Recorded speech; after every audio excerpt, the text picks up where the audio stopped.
warahmatullahi wabarakatuh. Alhamdulillahi rabbil alamin wal aqibatu lil muttaqin fala udwana illa 'alal zalimin.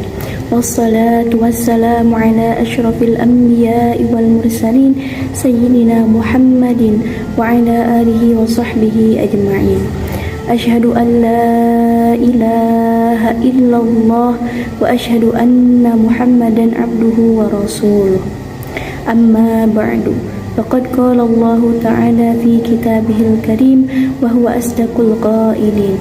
Bismillahirrahmanirrahim. Aw zid 'alaihi wa rattilil qur'ana tartila. Waqala an-nabiy sallallahu alaihi wasallam, kullukum ra'in wa kullukum mas'ulun 'an ra'iyatihi. Pertama-tama dan yang paling utama, marilah kita panjatkan puja, puji beserta syukur kita kehadirat Allah Subhanahu wa taala. Salawat beserta salam semoga selalu tercurah limpahkan kepada baginda Adam, yakni habibana wa nabiyyana wa maulana Muhammad sallallahu alaihi wasallam. Tidak lupa kepada para keluarganya, kepada para sahabatnya, kepada para tabi'in dan tabi'atnya, mudah-mudahan sampai kepada kita semua selaku umatnya. Amin amin ya Allah ya rabbal alamin.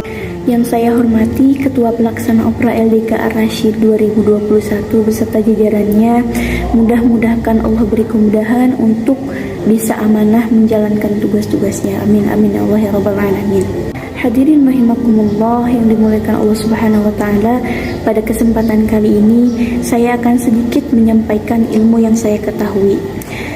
Dalam kitab Tanqihul Qaul baris keempat halaman ke-18 itu dijelaskan atau diterangkan bahwa di sana ada 3 golongan orang yang akan mendapatkan naungan Allah Subhanahu wa taala, yang pada hari itu tidak ada yang akan memberikan naungan kecuali Allah Subhanahu wa taala.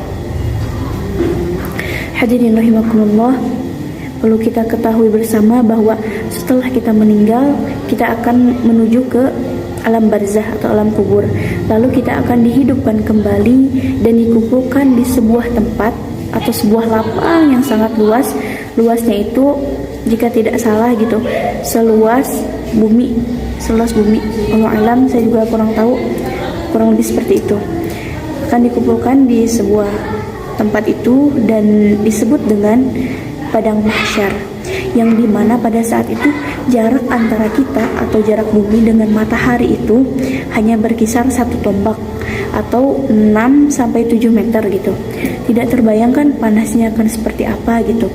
Kita juga di sini di alam dunia gitu, jarak antara bumi dan matahari yang berkisar 15 juta kilometer saja sudah panas, sudah merasakan kepanasan dan hawa-hawa panas gitu. Apalagi nanti di padang mahsyar hanya sekitar 6-7 meter gitu. Nah, hadirin rahimakumullah, 3 golongan tersebut adalah yang pertama, yaitu al-imamu adil, pemimpin yang adil, seorang pemimpin yang adil. Di sini bisa dibilang pemimpin itu orang yang memimpin ya, orang yang memimpin sesuatu gitu, suatu organisasi atau sebuah pemerintahan gitu. Bisa dikatakan sebuah presiden gitu, seorang presiden atau seorang raja atau seorang ketua apapun itu. Nah, seorang pemimpin yang adil. Seorang pemimpin yang adil itu harus bisa gitu, adil ke semua rakyat. Harus bisa memperhatikan rakyatnya, memperhatikan rakyat miskin, rakyat menengah ke bawah gitu. Jadi dari segi pemerataan hukum juga harus rata, harus adil, tidak tumpul ke atas dan tajam ke bawah gitu. Nah, pemimpin di sini juga tidak hanya seorang pemimpin yang bisa disebut raja, presiden atau apapun itu, namun sesuai sabda Nabi Shallallahu Alaihi Wasallam, kullukum ra'in wa kullukum mas'ulun an ra'iyatihi. Setiap kita adalah pemimpin bagi diri kita sendiri, dan setiap pemimpin akan dimintai pertanggungjawaban. Nah, diri kita sendiri juga sebetulnya adalah seorang pemimpin bagi diri kita sendiri. Mampukah gitu diri kita itu untuk memimpin Di antaranya mungkin memimpin hati kita, memimpin seluruh anggota tubuh kita gitu. Dilakukan melakukan sesuatu itu untuk apa gitu. Nah, setiap kita ada pemimpin akan dimintai pertanggungjawaban. Salah satunya adalah nanti di akhirat kelak ketika kita dihisab kan mulut kita itu akan ditutup, akan dikunci gitu. Seluruh anggota badan kita yang akan berbicara. Mata kita diperlihatkan untuk apa, telinga kita diperdengarkan untuk apa, mulut kita diucapkan untuk ucapan yang seperti apa, tangan kita digunakan untuk apa, kaki kita dilangkahkan kemana. Itu semua akan dimintai pertanggungjawabannya di hadapan Allah Subhanahu wa Ta'ala. Yang kedua adalah seorang muadzin yang senantiasa menjaga. Seorang muadzin, orang yang senantiasa azan ya, orang yang selalu azan gitu.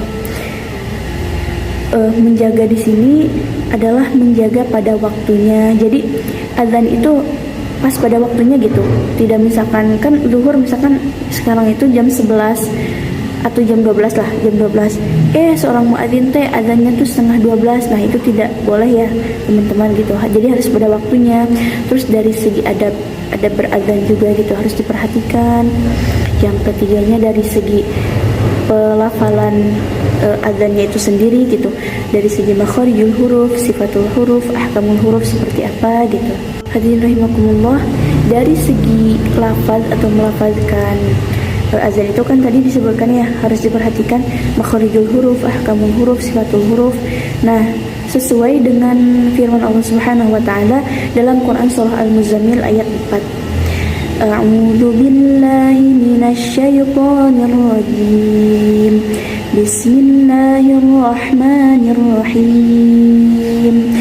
Awzid 'alaihi wa rattilil Qur'ana tartila. Shadaqallahul azim. Yang artinya, dan bacalah Al-Quran itu dengan tartil. Dengan tartil dalam artian tartil itu dengan pelan gitu, dengan sesuai dengan makharijul huruf, sifatul huruf, ahkamul hurufnya itu harus tepat gitu. Nah, hadirin rahimakumullah, dan yang ketiga atau yang terakhir adalah seseorang yang senantiasa membaca Al-Quran. Jadi di satu hari satu malamnya itu tidak kurang dari 200 ayat.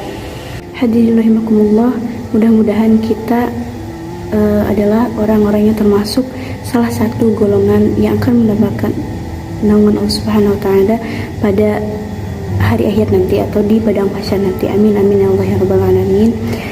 Mungkin cukup sekian yang dapat saya sampaikan. Kurang dan lebihnya saya mohon maaf, karena kebenaran datangnya dari Allah Subhanahu wa Ta'ala dan kesalahan itu murni dari saya, dari diri pribadi saya sendiri.